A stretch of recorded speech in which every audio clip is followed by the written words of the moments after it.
Now picture this, a young Brazilian kid far from home with dreams as big as the Maracana Stadium. A kid with immense talent and hunger for one thing and one thing alone, glory in football. That kid is Vinicius Jr. It's hardly been 2 days since Real Madrid won the Champions League final at Wembley, but everyone is still reeling from it. All talk has centered around Real Madrid's historic number 15. Utter dominance by one Spanish club, Toni Kroos's final game, the pictures of his nostalgic farewell splashed across social media, Ancelotti's cigar dance, the man letting his hair down after quite a season. And topping all of that, and topping that list, Vinicius Jr. He scored the winner for Real Madrid against Borussia Dortmund in the 83rd minute. The success story of Vinicius Jr. is rather extraordinary. At 23, he's already won 2 Champions League titles and 3 La Liga titles with the Spanish giant.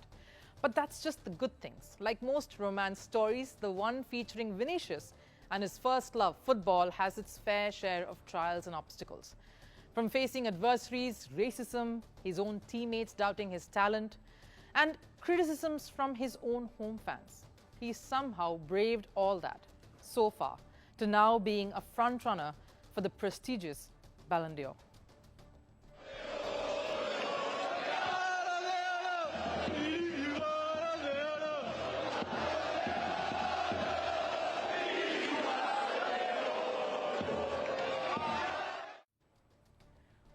What you heard there was chants of all fans gathered after that final, chanting Vinicius' name and attaching Ballon d'Or to it. From taunts to chants, that was right after the Champions League win, and it would have definitely been music to Vinicius' ears because Vinicius has had a very busy time under the spotlight. He burst onto the scene at his boyhood club, Flamengo, in 2017, a talent that was impossible to ignore. And Real Madrid saw that potential, and as soon as Vinicius turned 18, they signed him up. And that too for a massive sum of $50 million.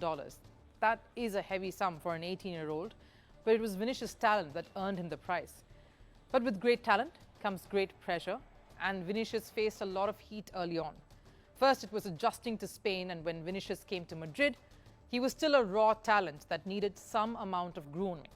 He faced criticism from pundits for his lack of finishing abilities. Now, criticism for his football is still fine. The Brazilian took it on his chin and worked on it. But racism is a whole new game, and Vinicius was facing a lot of it. In his 6 years at Madrid, there have been more than a dozen instances of racist taunts hurled at Vinicius, in different ways, from calling him monkey to mocking him on the field to burning his effigies. Episodes that can break anyone's spirit, more so that of a young footballer in his early 20s, and one who's away from home.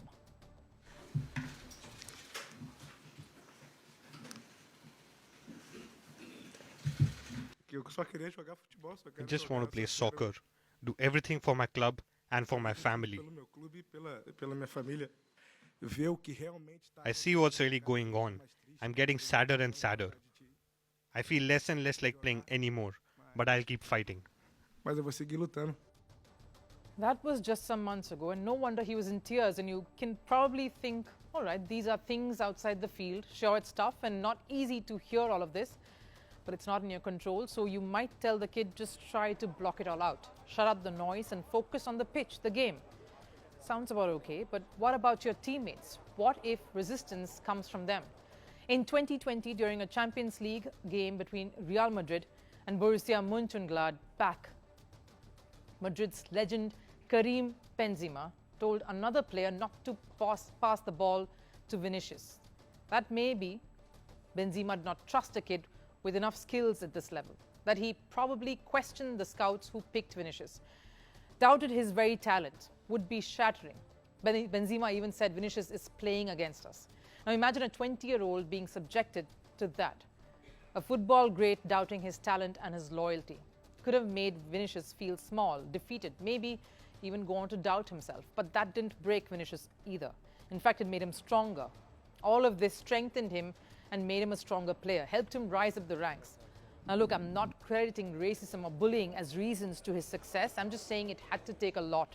Immense resolve, grit, and a certain mental fortitude to battle against all odds. And Vinicius fought it all alone. Instead of faltering and succumbing to the noise, he used it as fuel to drive him and his dreams. He converted every criticism and every obstacle into an opportunity to prove the world wrong. Take the Champions League final, for instance. Madrid played defensively in the first half. It was goalless, and their manager, Carlo Ancelotti, was not pleased and reprimanded Vinicius at halftime. I scolded him a little because I think that in the first half we were a little lazy and we had losses that we normally haven't had. They played how they wanted and they were very dangerous.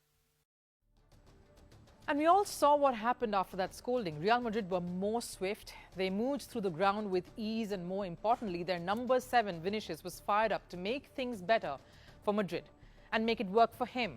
That has been the underlying story of the rise of this footballer, who fought and emerged out of gloom and despair to now being football's shining star. Vinicius' transformation has been truly remarkable, and the sight of fans literally carrying their new hero on their shoulders, the redemption nearly complete.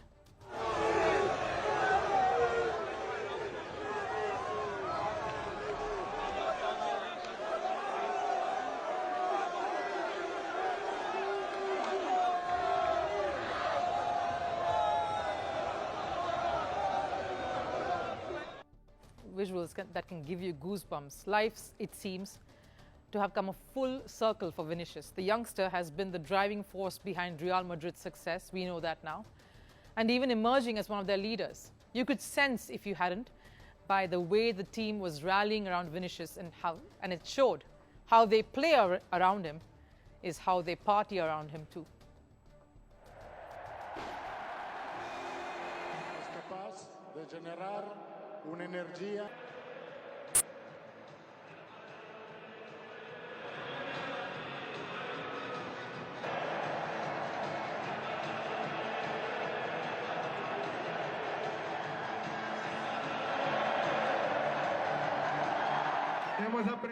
We have learned so much from Tony. It was his last time. We have learned from Nacho, Luca, from Danny, who have won so many times. And the young here today want to win many more.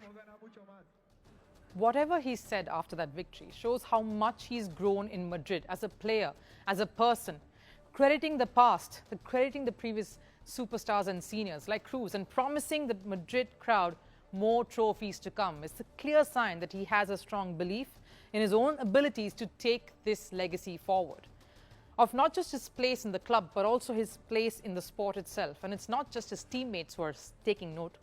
Fans at Bernabeu have been chanting Vinicius' name, and why not? He's wearing that number 7 jersey, a jersey number worn by Cristiano Ronaldo and Raul in the past, two of the strongest minds in the world of football. Vinicius is not just doing justice to his skills, but also to that number 7 jersey, the weight of that number 7 jersey. And now, with the Copa America on the horizon, Vinicius Jr. has another chance to cement his place among footballing elite. A strong performance for Brazil could well be the final piece in the puzzle when it's Vinicius' quest for Ballon d'Or. Confused by the barrage of numbers, deafened by the chorus of experts, disoriented by the flying graphics? Don't worry, we've got you covered. On First Post, we're keeping things simple. The most important seats, the high-profile candidates, and the most lucid analysis. As India counts its votes, tune in to First Post. Catch our live coverage on June 4th on all our platforms. Also, the special edition of Vantage.